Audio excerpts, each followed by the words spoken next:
Alright, so welcome everybody. Hi everyone. This is DemiceRed of Will Official, and we are watching the first game between Metal and Ragnar Mars in the qualification round number 2 of Legacy of the Huns. Alright, so as expected, both have the Huns. Well, what a surprise. And let's take a look at all those maps that we got here. Yes.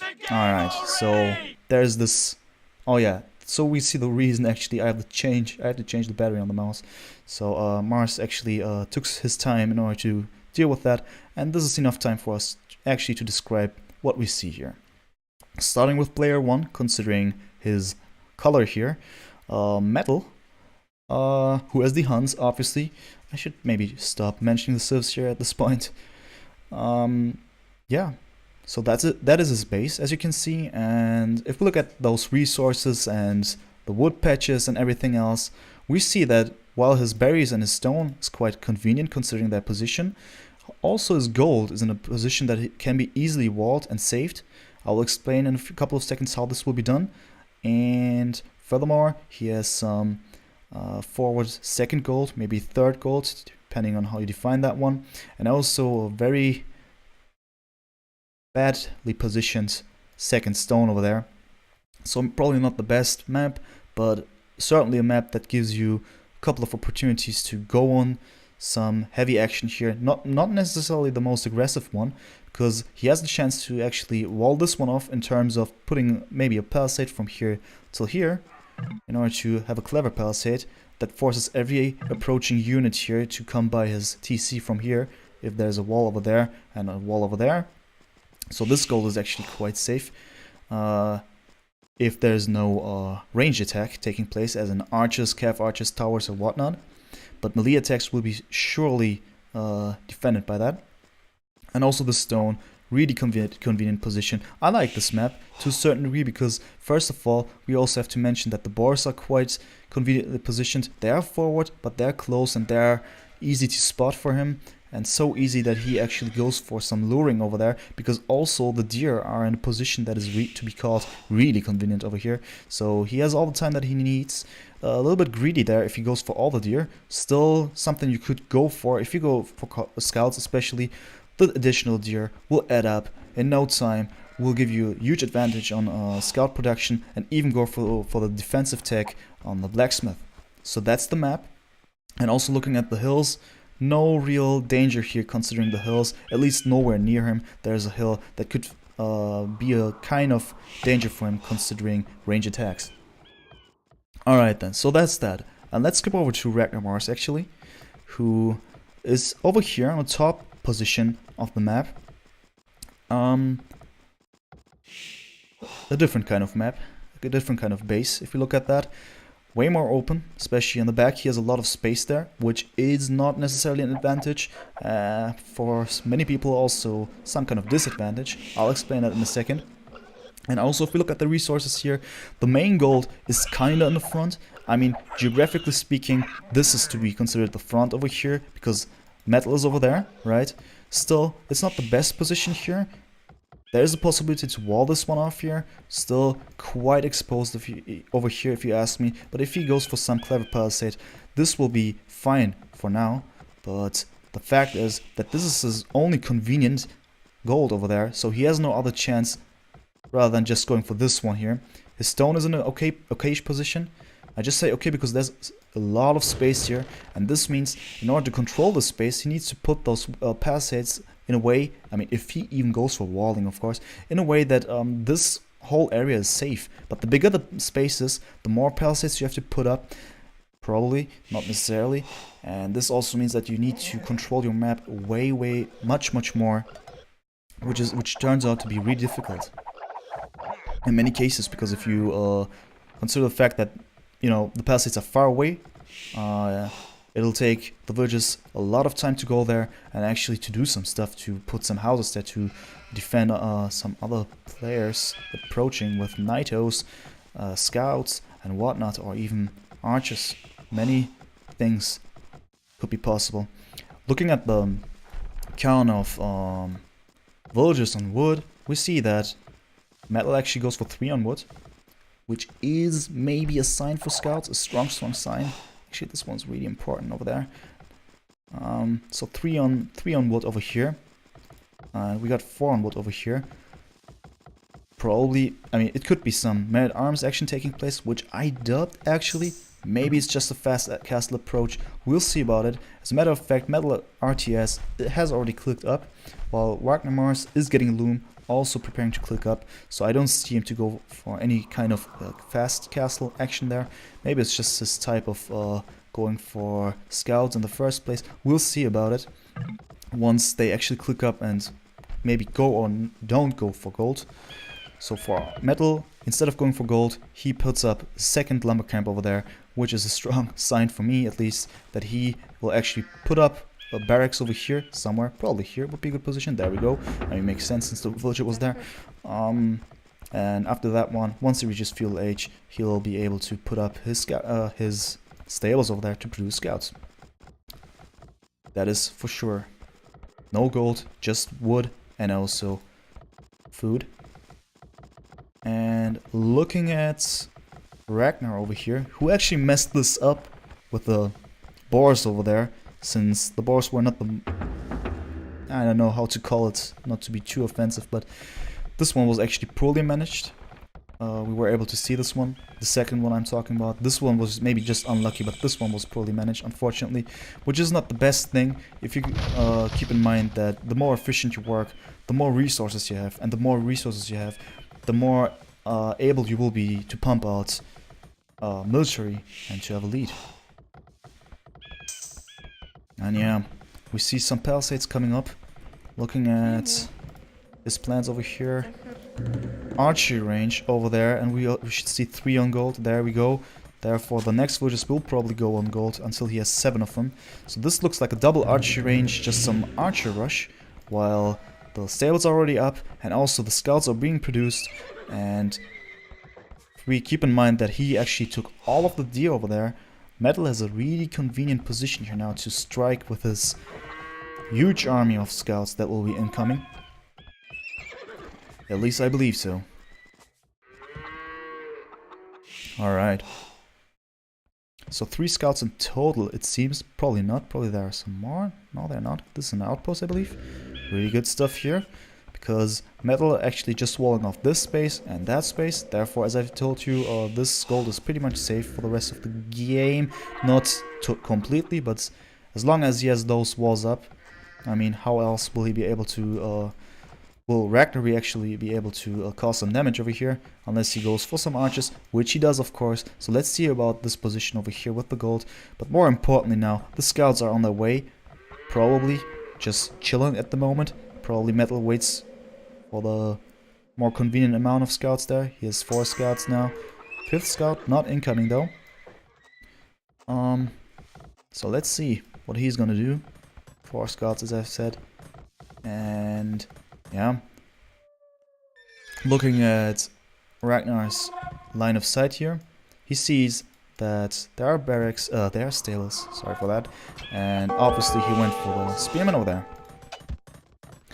The first engagement is taking place. Metal actually is able to kill 1 vill there. He needs to be careful though, not to get some more hits from the spearmen then, because there was at least 1 convenient poke for the spearmen over there, and another one. That's not that good.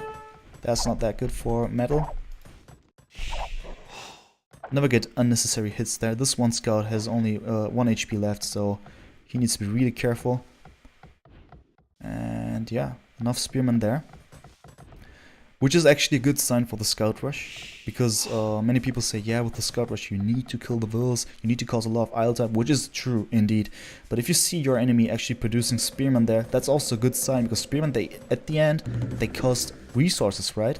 And the more you create of those, the more wood and food you spend actually to defend some scouts over there. So the more you kill there, and the more spearmen you force the enemy to build, to create, the better for you as a squasher. And also, yeah, we see the Star War over here, which is Ragnar's way of saying, hey, I want to keep this gold, but to be honest, I don't like this position too much. I mean, There are reasons why he did that actually, so the more I think of it, the better it is actually, because with this tower he doesn't only save this gold, but also to a certain degree his woodline over there.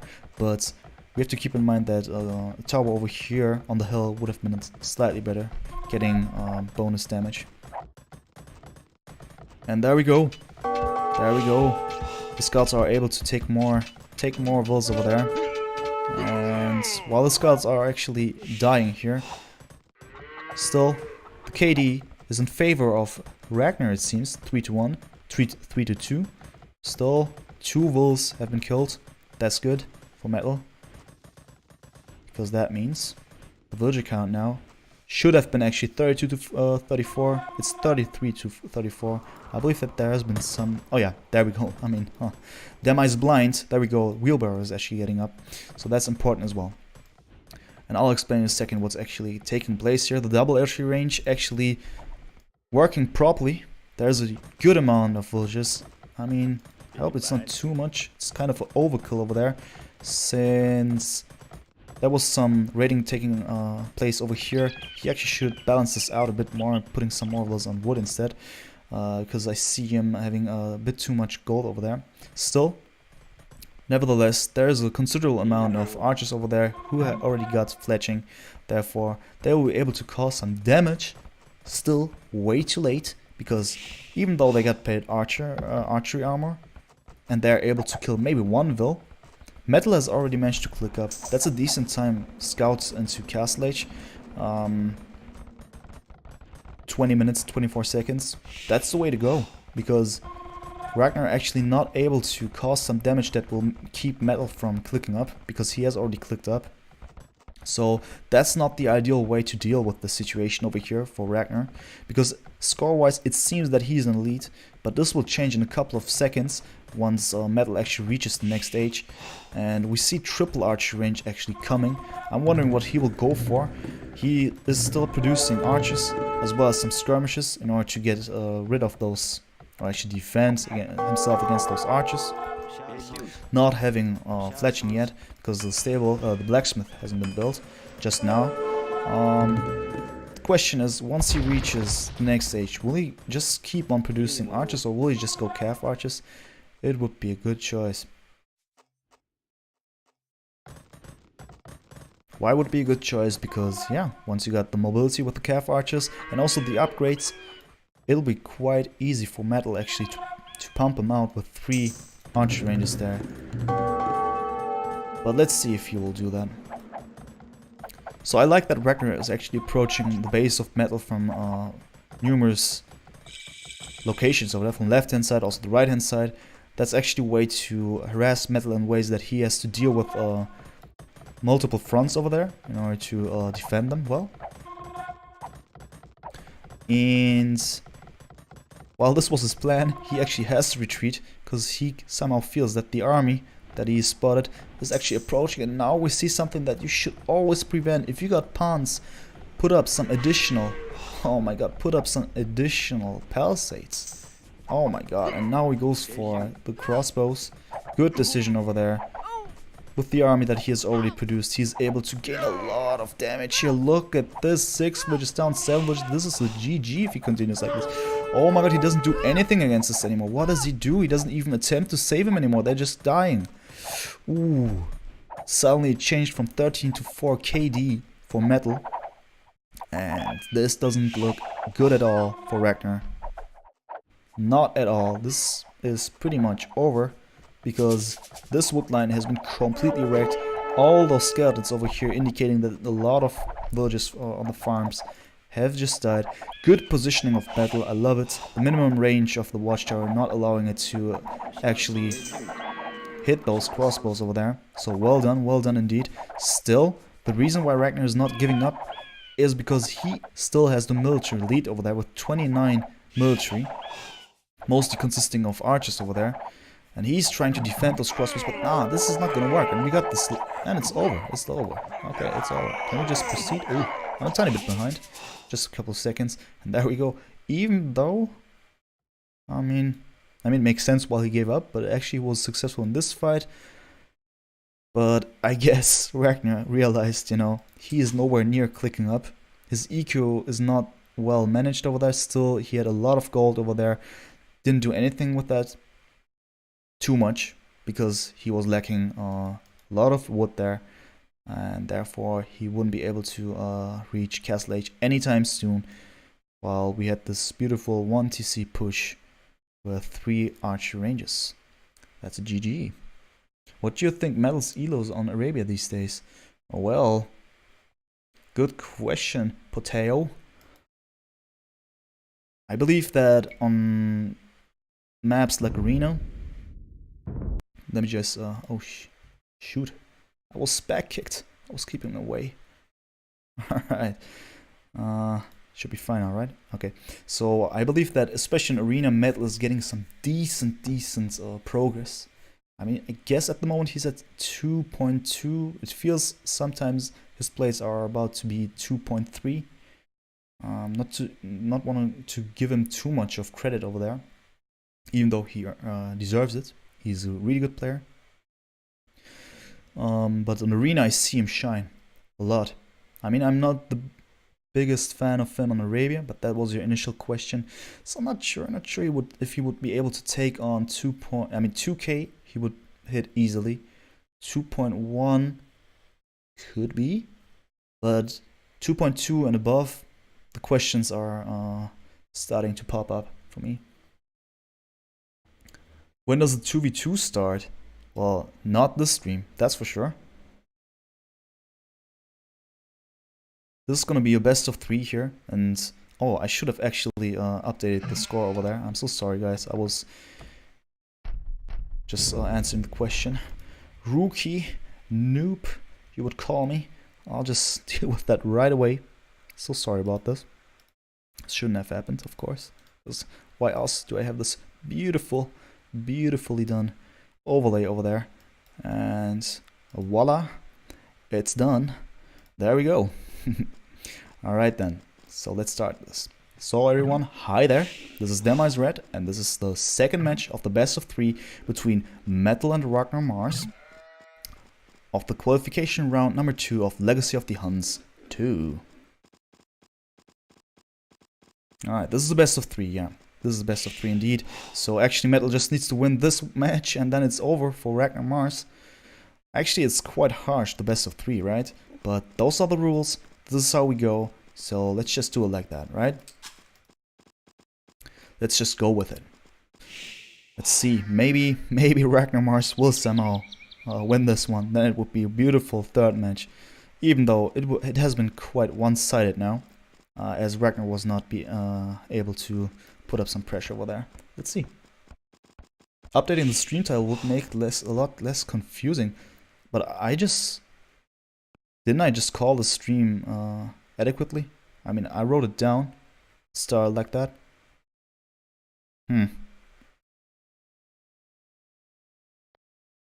Let me see. It says so, for me at least.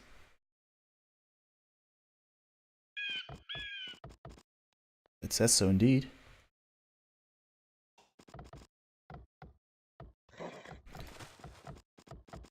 Oh my god, for real? Oh my god. I mean, for my program that I always use, it has been like this and it has been fine. But if it's like that, then of course we need to change this one ASAP.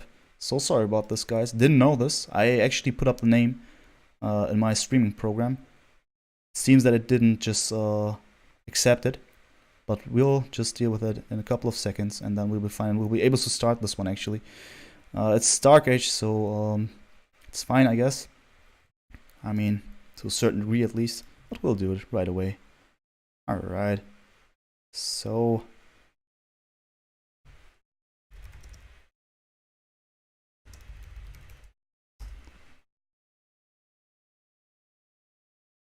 Alright. And while all of this is loading... Oh, come on, this won't be easy to do, I guess. Will it? No, it will be fine.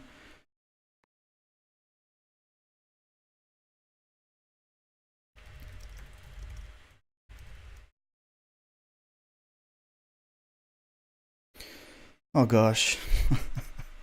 So sorry about this, guy. I didn't know that it doesn't work. It has been the first time that I've been actually streaming on another channel. Just forgive me on this one, please, and we'll be able to continue right away. I just didn't know.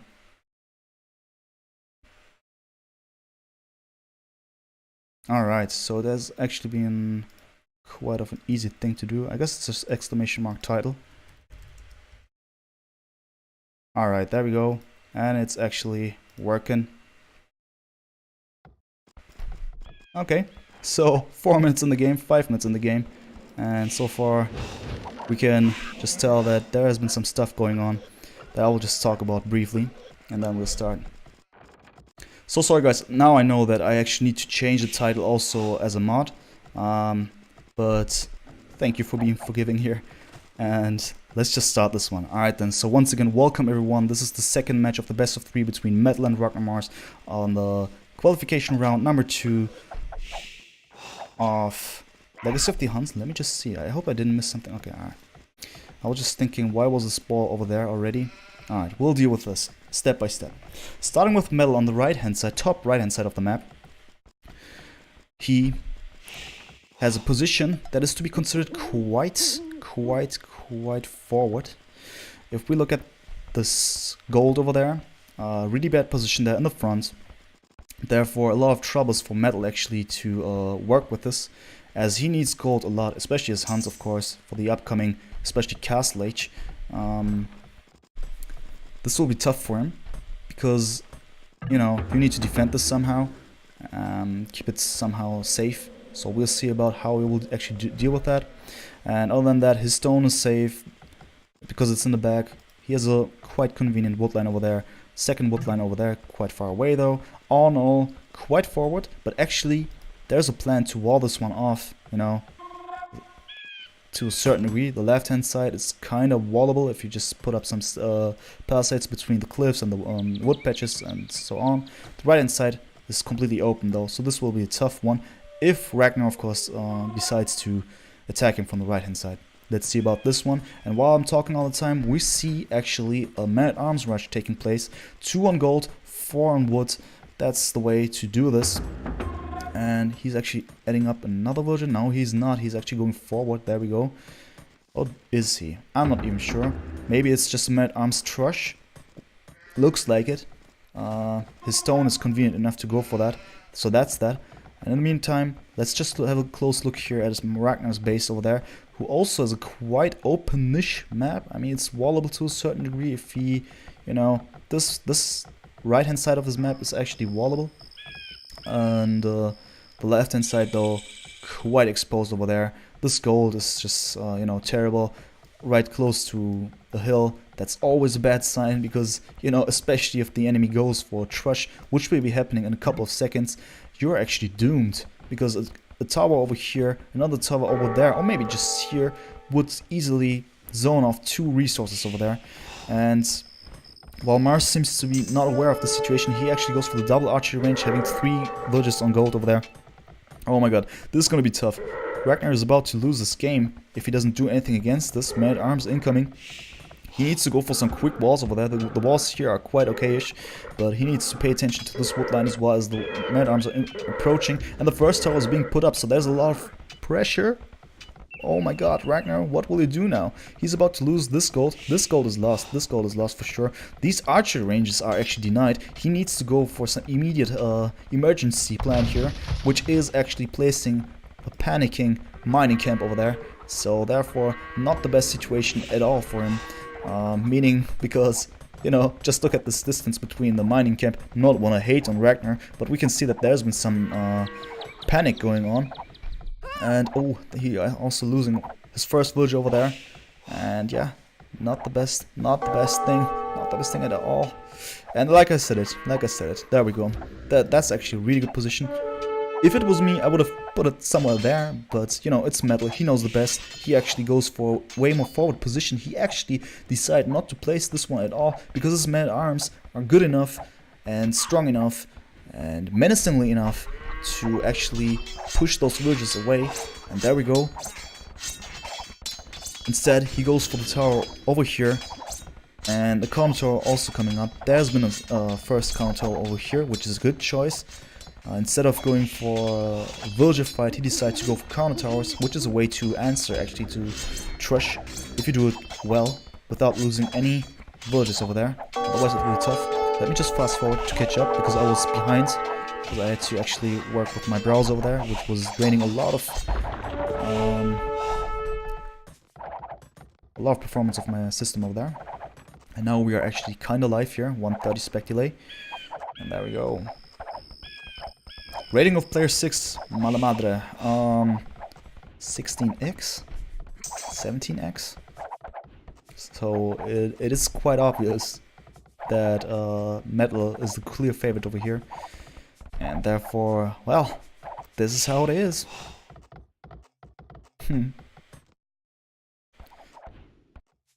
Pateo actually calling it. He says this is gonna be over in 30 men.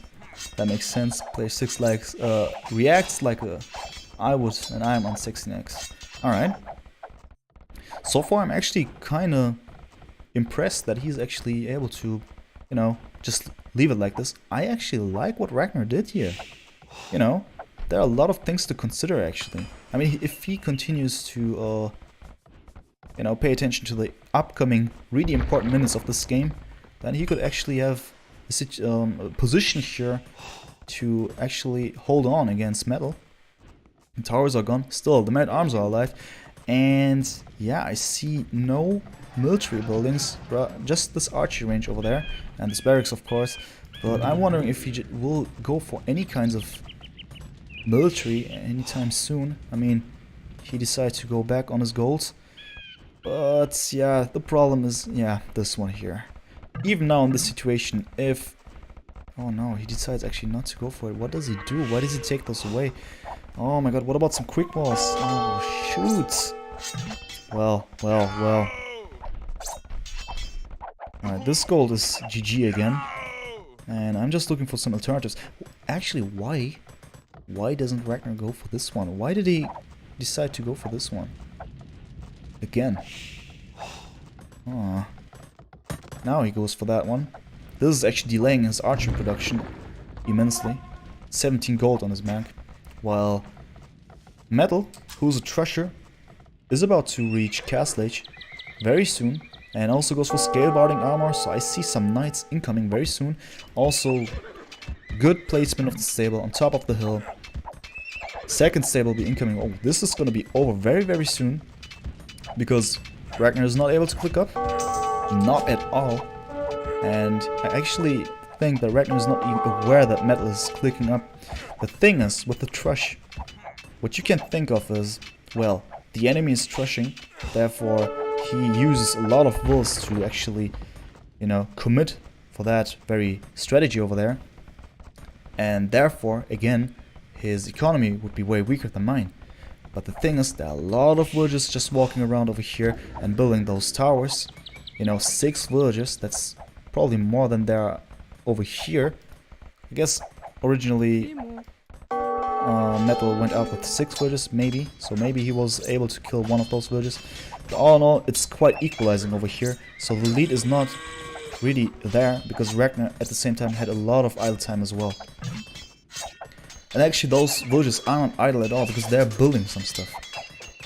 Some stables, a blacksmith, 3 stables now, and a lot of knights being produced. This is going to be a 1 TC push, easily a 1 TC push. And the mistake that Ragnar actually does is, you know, not dealing with this very situation over here. And it's going to be over very soon, because Ragnar is nowhere near Castle Age, as I told you. So he will have a tough time to do anything against us. I also don't like this position of the barracks over here, because 1 knight will be enough just to get rid of this villager. Those spearmen won't be able to cause any damage. Knights have +1 armor, +2, and they're going to be literally, I mean not literally, but to a certain degree, invincible against any feudal aggression over there. And unless Ragnar has the master plan, somehow, this game is over. So I'm not sure, people, but I don't see too much hope here anymore. Forging is being done in order to get up the attack of the spearmen, but this won't do anything. Also, the 3 on stone still not really necessary. He's going a lot on stone, 460 stone over there. You could have gone for some other resources. Those 3 villages are bye-bye as well. And there we go, that's a GG. That's a GG indeed, guys. Already over. Thank you for the games. GG, well played.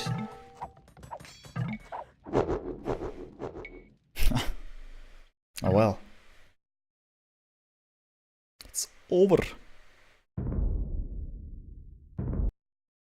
But I like it that Ragnar was actually grateful for this one, saying thank you. Thank you for the experience. Good stuff, good stuff. So as expected, Metal actually decided this one for himself really easily, really conveniently. Still, I like the second game even more than the first game, because Ragnar to a certain degree convinced me with his initial moves there with the tower, even though not executed perfectly, especially the placements of certain buildings and the decisions at all. I mean, mostly considering the positions of the building in the first place, they were not the best. Still, he was actually able to hold on a lot longer than I thought, but it was just a matter of time until those 3 stables came up, and then yeah, boom, the knights came in and it was over.